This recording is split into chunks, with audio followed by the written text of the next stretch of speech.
ये मेरे हाथ में लकड़ी का कोयला है। इसको मैं कार्बन कहता हूँ।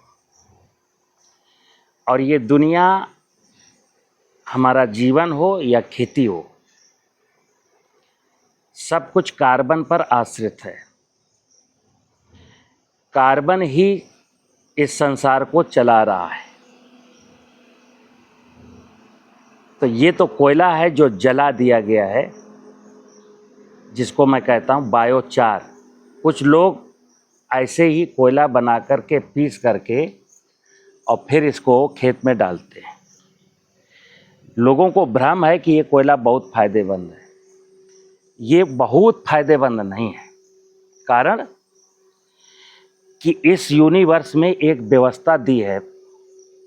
जैसे मैं जब श्वास लेता हूँ और श्वास छोड़ता हूँ, जब श्वास लेता हूँ तो ऑक्सीजन लेता हूँ, और जब श्वास छोड़ता हूँ तो कार्बन डाइऑक्साइड छोड़ता हूँ। ये पौधे क्या करते हैं? ये पौधे कार्बन डाइऑक्साइड लेते हैं और ये ऑक्सीजन छोड़ते हैं। तो आप इस सिस्टम को समझ गए होंगे। वनस्पतियों के और जीवों के बीच का एक जो समन्वय है कि जितने भी जीव हैं वो ऑक्सीजन लेंगे और कार्बन डाइऑक्साइड गैस छोड़ेंगे। ये वृक्ष वनस्पतियाँ क्या करती हैं? ये कार्बन डाइऑक्साइड लेती हैं और ऑक्सीजन छोड़ती हैं। ये एक सिस्टम चलता है। दूसरा मित्र, ये जो कार्बन है, जला करके कोयला बनाना ये बहुत लाभदायक नहीं। ये तो अंगीठी में खाना बनाने के लिए चलो ठीक है,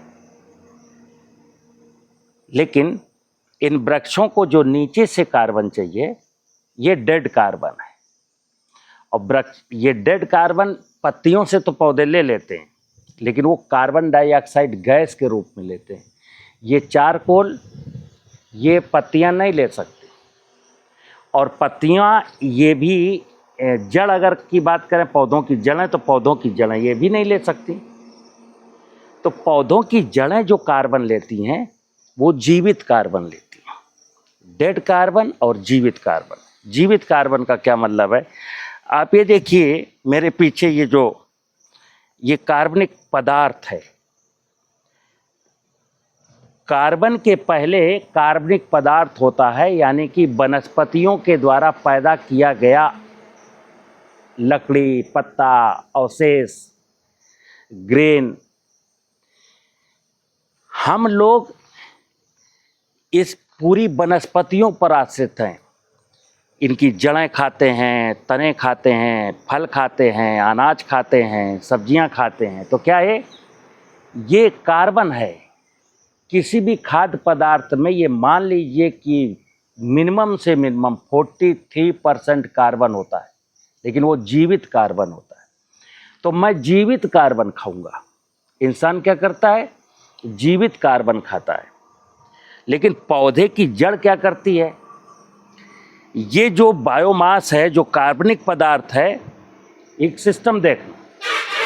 जो जीव हमको आंखों से दिखते हैं वो जिंदा कार्बन खाने वाले हैं, और जो जीव हमको आंखों से नहीं दिखते हैं वो एक कार्बनिक पदार्थ उनका भोजन है। लेकिन कार्बनिक पदार्थ जब इसमें नमी हो, ज़मीन में पड़ा हो, तो वो यहाँ अपनी लाइफ साइकिल चलाते हैं और इसको डिकम्पोज करते हैं, जिसको हम बोलते हैं ह्यूमस। अब जैसे कोयला मेरे हाथ में, ये ह्यूमस नहीं कहलाता। ह्यूमस कहलाता है ये नीचे की जो पत्तियां हैं ना, ये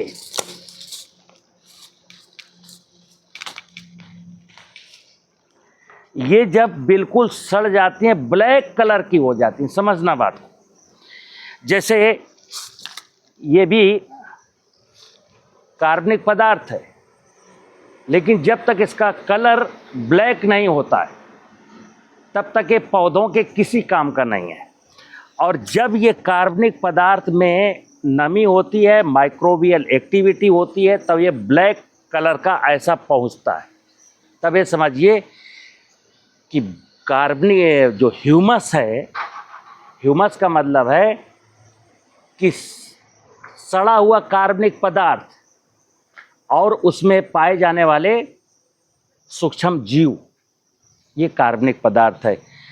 तो जो जीव हैं, ये पौधे क्या करते हैं, ये कोयला नहीं खाएंगे और ना ये कार्बनिक पदार्थ खाएंगे।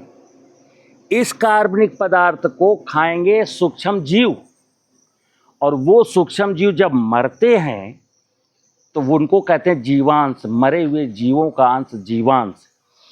वो जीवांश, वो जीव द्रव्य पौधों की जड़ों के द्वारा ऊपर जाता है, यानी कि पौधों का जो मुख्य भोजन है किसी भी वनस्पति का, वो जीवांश।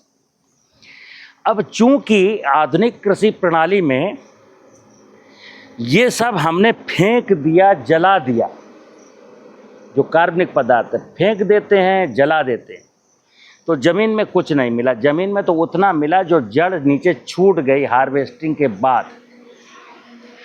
और चूंकि पेस्टिसाइड डाल चुके हो आप, डेंजरस पेस्टिसाइड डाल चुके हो इस ज़मीन में, कई बार डालते हो, साल में 3-3, 4-4 बार डालते हो।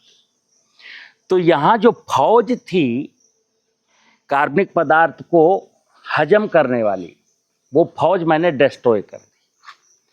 तो जब फौज ही नहीं है, जीव ही नहीं है, तो जीव मरेंगे कैसे? तो यहाँ जीव मरते नहीं, इसीलिए कहते हैं खेत जमीनों में जीवांश कार्बन कम हो गया, जीवांश कम हो गया। तो जब जीवांश कम हो गया तो फसलें क्या खाएंगी? उनके लिए तो भोजन है नहीं। तब मैं डालता हूँ urea, DAP, potash, zinc, sulphur, manganese, copper. मिट्टी की जांच कराते हैं, फिर लोग कहते हैं तुम्हारे खेत में तो कापर की भी कमी है, आपके खेत में तो मैग्नीशियम की कमी है, आपके खेत में तो जिंक की भी कमी है, आपके खेत में तो आयरन की कमी है। तो क्या इंटरप्रेन्योर जो हैं उनका धंधा चल रहा है, किसान निरंतर नीचे जा रहा है, लोगों के धंधे चल रहे हैं। तो मैं प्राकृतिक खेती के माध्यम से एक ही सबसे निवेदन करता हूँ कि ये जो विषय है सॉइल का, ज़मीन का, कार्बन का, जैव पदार्थ का, ह्यूमस का, उसको एक बार ढंग से समझना है। और समझ है क्या? कुछ नहीं है, आपको कुछ भी नहीं करना है। ये कोई रॉकेट साइंस नहीं है, ये साइंस सिर्फ इतनी है कि आपको जो भी फसल अवशेष, पशुओं का मलमूत्र, बाग बगीचों की पत्तियां जो गिरती हैं, मिलती हैं, उनको झाड़ू लगा के फेंक देना, उनको जला देना, उनको बेच देना, ये काम बिल्कुल मत करिए। जो हमको खेती से प्राप्त हुआ वो खेत को लौटा देना। इवन सिस्टम तो सनातन का ये था कि लोग शौच क्रिया करने के लिए भी अपने खेत में लोटा लेके जाते थे। यानी हमारे पूर्वज इतने समझदार थे कि जिस खेत से आया है उस खेत में मैं मैक्सिमम से मैक्सिमम लौटाने की कोशिश करूं। अपने पशु पालते थे, उनका गोबर भी कच्चे गड्ढे में डाल करके, और जब वो सड़ जाता था तो खेत को ही लौटाते थे। आज आधुनिक युग में, व्यावसायिक युग में, तकनीकी के युग में हमने इतने आयाम स्थापित कर लिए, इतने गलत गलत निर्णय ले लिए कि ज़मीन को तो कुछ मिलता ही नहीं है। तो ये धरती माँ जब वीक होती है तो शुरू होता है हमारी या किसान की बर्बादी का सिलसिला। इस धरती पर मनुष्य की जाति का बर्बादी का सिलसिला, इस धरती पर मनुष्य के चेहरे की मुस्कान का गायब होना, मनुष्य का बीमार हो जाना, भोजन की पौष्टिकता नष्ट हो जाना, भोजन का स्वाद खत्म हो जाना, और उसके बावजूद भी ये सब देख रहे हैं। देश का हर किसान जानता है कि वो अथक प्रयास करने के बावजूद भी उसको वो लाभ नहीं मिलता जो मिलता था, मिलना चाहिए, जबकि पहले मिल जाता था। जब हम सनातन कृषि करते थे, प्राकृतिक कृषि करते थे, ऋषि कृषि करते थे, तो हमको कोई घाटा नहीं था, हम फायदे में थे। लेकिन आज हम घाटे में आ गए। मुझे उम्मीद है आपको कार्बन, जीवांश कार्बन और ह्यूमस और ये कार्बनिक पदार्थ और सॉइल में माइक्रो ऑर्गेनिज्म की बात समझ में आई होगी। नमस्कार।